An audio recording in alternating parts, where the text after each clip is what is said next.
So sa akin mga pare ko, i-share ko naman sa inyo kung paano mag-calculate ng travel tsaka bikat niya. So ito yung naging topic natin mga pare ko yung nakarang linggo.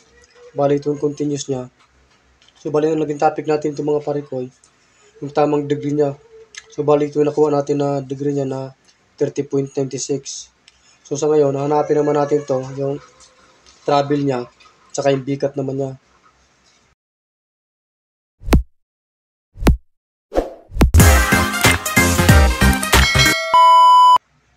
Gandang hapon mga parekoy. So welcome back ulit sa aking channel. So sa akin mga parekoy, i-share ko naman sa inyo kung paano mag-calculate ng travel tsaka bikat niya. So ito yung naging topic natin mga parekoy yung nakarang linggo. Bali ito yung continuous niya. So bali yung naging topic natin ito mga parekoy, yung tamang degree niya. So bali ito yung nakuha natin na degree niya na 30.96. So sa ngayon, hanapin naman natin to yung travel niya tsaka yung bikat naman niya. So bali may given na tayo dito na distance offset na 8 centimeters. So bali ito na mga parekoy. Ito na yung magiging formula niya. So bali ang missing natin dito yung travel niya. So ito na yung degree niya, 30.96. Tapos yung distance offset natin na 8 centimeters. Tapos ang given natin parekoy na sample ng cable tray ay nasa 10 centimeters. So sa ngayon, dito muna tayo sa travel. So bali ganito yung formula niyan mga parekoy.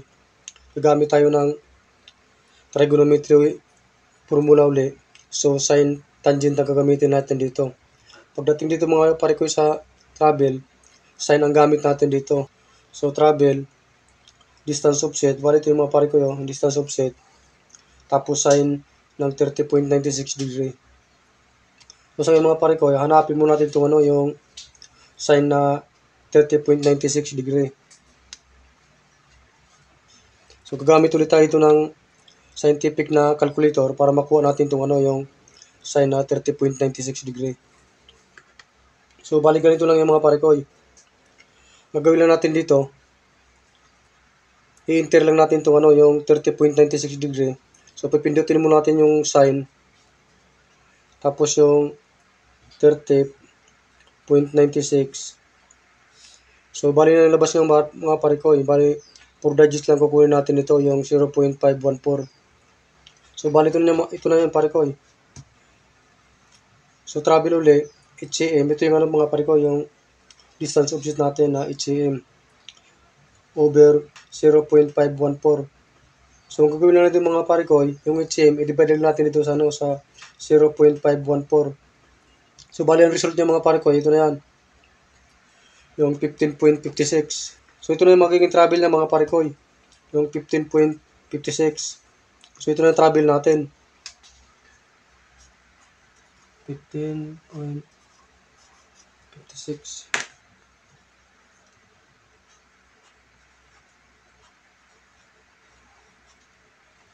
So sa ngayon mga parekoy, hahanapin naman natin yung bikat niya. So nakita na natin yung travel niya. Pag sa bikat, tangent ang gamit dito mga parekoy. So bali ganito ang formula niya mga parekoy. X equal tangent 30.96. So pag ganito pala mga parekoy sa pag sa bikat, halimbawa ganito niyan, yung degree niya 30.96. So bali hati natin to sa dalawa. Bali pag hinati natin yung 30.96, bali ito sa mga parekoy 15.48. So bali gagamitin natin itong mga parekoy, itong kalahati lang yung 15.48 para sa formula. So bali gagawin na natin itong mga parekoy, itong 15.48 i-enter lang natin. So bali ganito siya pindutin mo natin yung tangent, tapos yung 15.48. So bali ito yung labas ng mga parekoy, 0.276. 4 digits lang din ang kukunin natin ito. So bali ito na parekoy, yung x equal 0.276. Yung multiply na natin sa 10, dito yung sa lapad ng cable tray. So bali yung result niya mga parekoy, pag minultiply natin to, bali ito siya 2.76. So sa mga parekoy, multiply natin sa sa 2. Kasi hinati natin yung 30.96 degree. Kaya sa bawat kalahati nito ay meron siyang 2.76. So ngayon, multiply natin sa to para ang total nun, ito na yung total ng bigat niya. So pag multiply natin sa to mga parikoy, waling result niyan ito 5.52. So ito na yung magiging bigat natin mga parikoy. So bali ang bigat nito ay 5.52. Yan ay magiging bigat niya.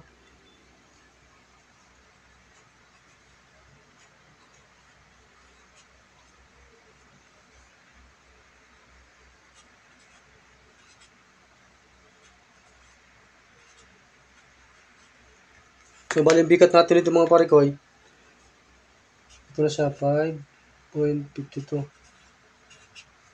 So sa ngayon mga parikoy, hanapin naman natin yung distance multiplier niya. So bali mayroon na tayong bigat. So bali ang gagawin na natin ito mga parikoy, itong 0.514 didivide lang natin sa 1. So ganito yung mga parikoy, 1 divide lang natin sa 0.514.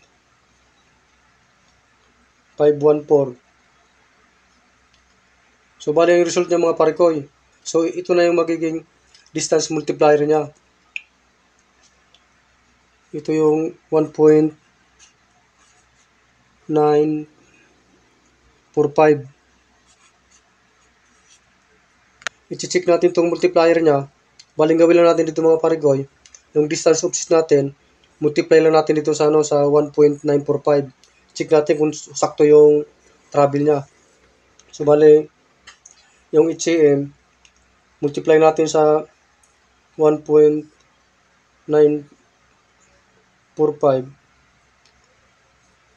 So bali yung lumabas mga parikoy. So tama yung distance multiplier niya. So ang travel natin, 15.56. So ito na yung formula niya mga parikoy na 30.96 degree. Ang bigat niya 5.52, tapos ang distance multiplier niya ay 1.945. So sa ngayon mga parikoy, subukan natin saktuhan kung tumama tong formula niya para makita natin kung tama tong travel niya at yung bigat niya. So bali ito na yung mga parikoy. Bali sinukatan ko na rin siya. So ito na yung magiging travel natin, 15.56.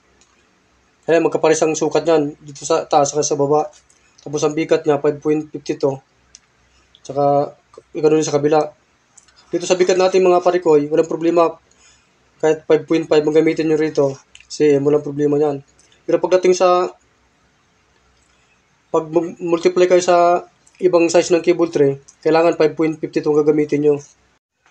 Dito pala mga parikoy, pagsukat pala ng travel natin, halimbawa dito ka nag-umpisa ng bigat. So dito pala mag-umpisa yung sukat natin ng 15.56 mga parikoy. Dito sa kabilang kanto na to. Ganon din dito sa kabila, kailangan magkapares ang sukat niya. Dito sa kanto na to, saka dito naman sa kabilang kanto niya.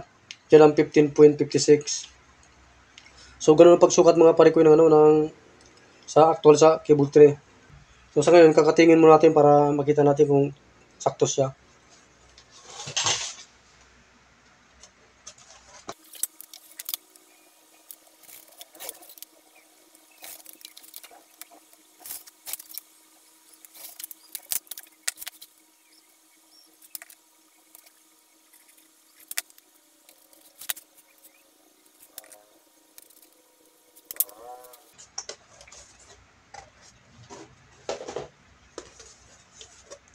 So ito na mga parikoy na cutting na natin.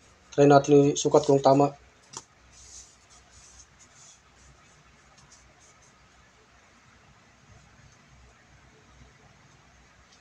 So yan mga parikoy.